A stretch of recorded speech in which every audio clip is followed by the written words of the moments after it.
Welcome back to this part where we're going to be working on a new song for you. Now the song's going to have three distinct parts. The first part we're going to learn are the chords, most basic strumming pattern. So that's going to be aimed at people who have been a little bit struggling with the chords, and it's a good practice for those. For those who have really got the chords nailed, then we're going to be looking at the next little part of it, which is going to involve a technique called alternate picking. And then finally we're going to look at a technique called palm muting, which hopefully everyone will be able to have a little go at and start developing this sort of technique. So the song is called Chasing Cars, and it's originally by Snow Patrol, covered by Leona Lewis. Very popular song, and a really nice one to play and get used to using some of these open position chords. So you would have heard it just now. What I want to show is the first part. Now let me give you just a quick reminder of the chords. We're dealing with an A major chord and the beginner version of the A major chord, which should sound something like this.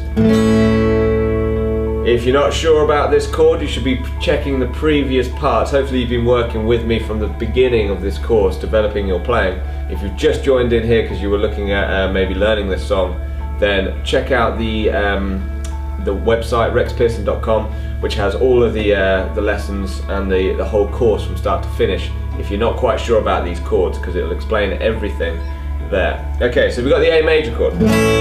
Should be sounding nice and clear sounding with no notes muted, and you're strumming from the 5th string downwards. Next chord, and remember this pivot point, you move the first finger down, build up an E major chord. Should be sounding something like that. Just be careful that the first finger doesn't mute the strings below it, and you end up with that sort of sound. And then finally you've got the D major chord. Using the pivot point, you don't need to release your hand. D major chord, sounds something like that. Okay, so timing, all we need to know now, you know the chords, and hopefully you can finger the chords correctly. Just drop the pick. Hopefully you can finger the chords correctly. Now it's about getting the timing and how long to play each chord for. Now for the beginners, because it's a beginner guitar course, we're not going to do too much on the actual strumming side of things. However, the next part coming up soon is going to be the strumming pattern section, which is going to teach you some new strumming patterns, and hopefully you can then start using it on some of the songs you've learned previously with me. Okay, so first part then.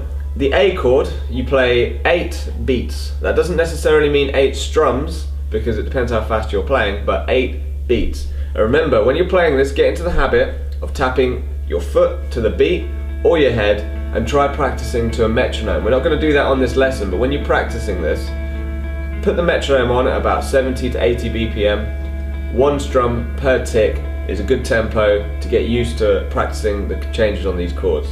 What you're going to have, and you can see the sheet music up there to give you a helping hand, is going to be a major chord played 8 times. So it'll sound something like this. 2, 3, 4, 5, 6, 7, 8. When you're about to strum the 9th down strum there, you're going to change to the next chord, which is the E major.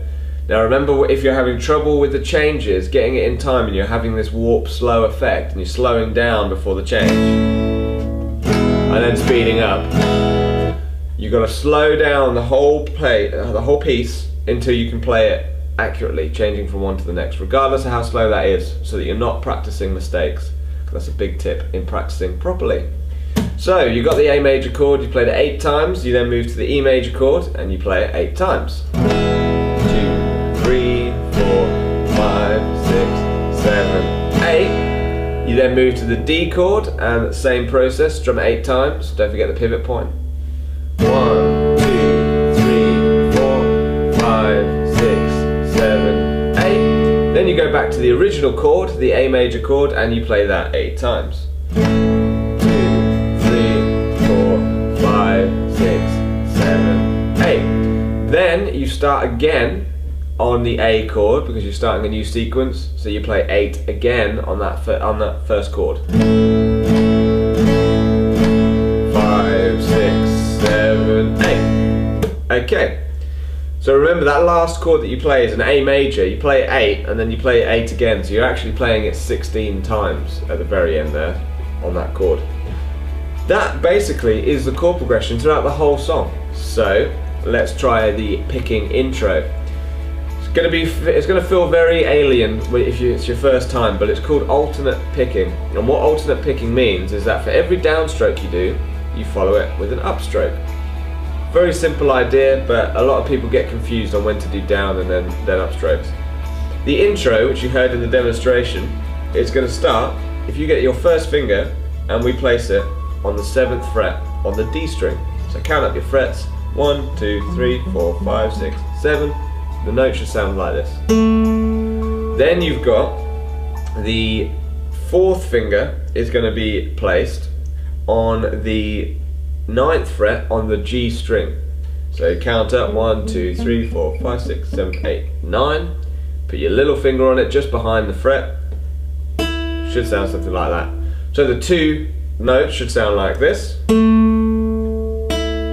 And what you want to do with the right hand is make sure you do a downstroke on the first note, upstroke on the second note. So you've got this sort of alternate picking. Down, up.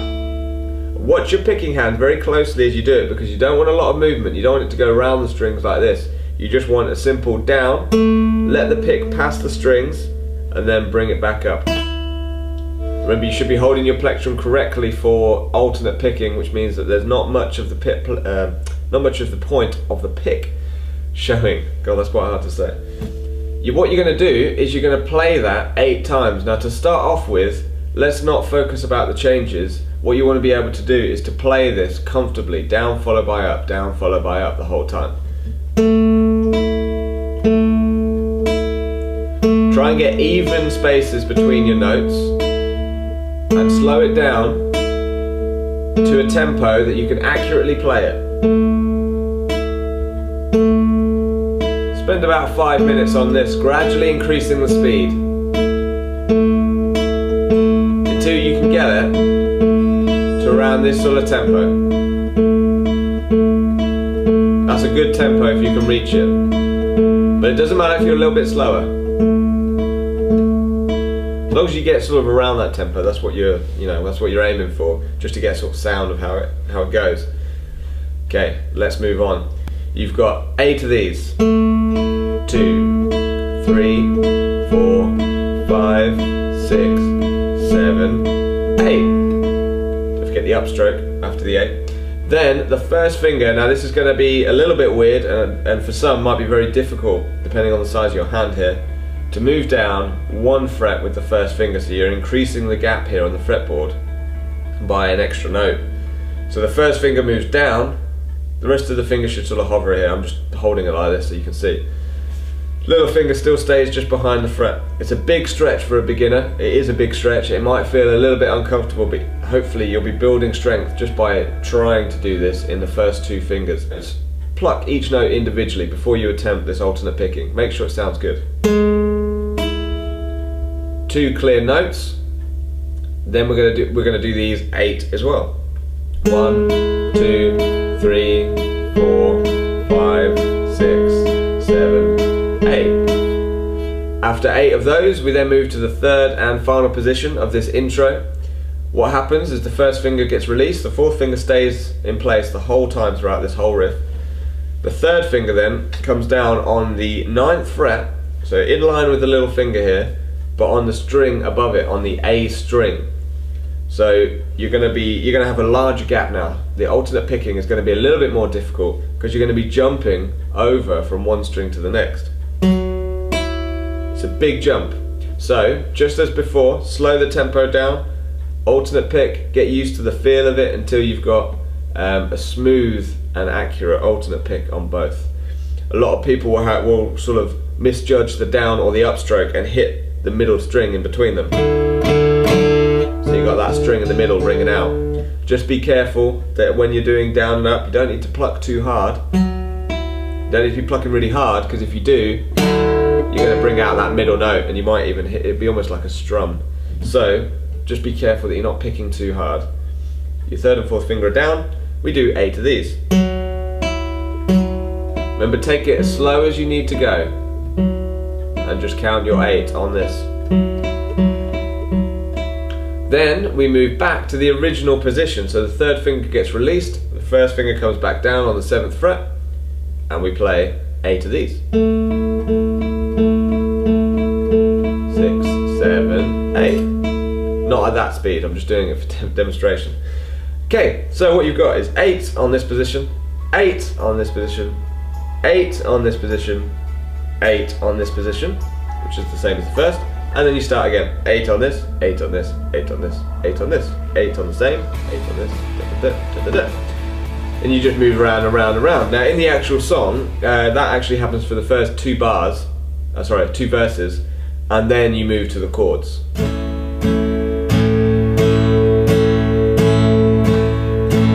8 on each, just as we did at the beginning of this lesson. Brilliant, good job guys. Okay, so that's 2 of the 3 parts that I wanted to talk to you about. Feel free to post up a comment, I'll try and read all of them and get back to you with an answer. There's also, I forgot to mention, on the website, live chat with me that will happen. So as a member, check out the website. Alright, totally free to sign up.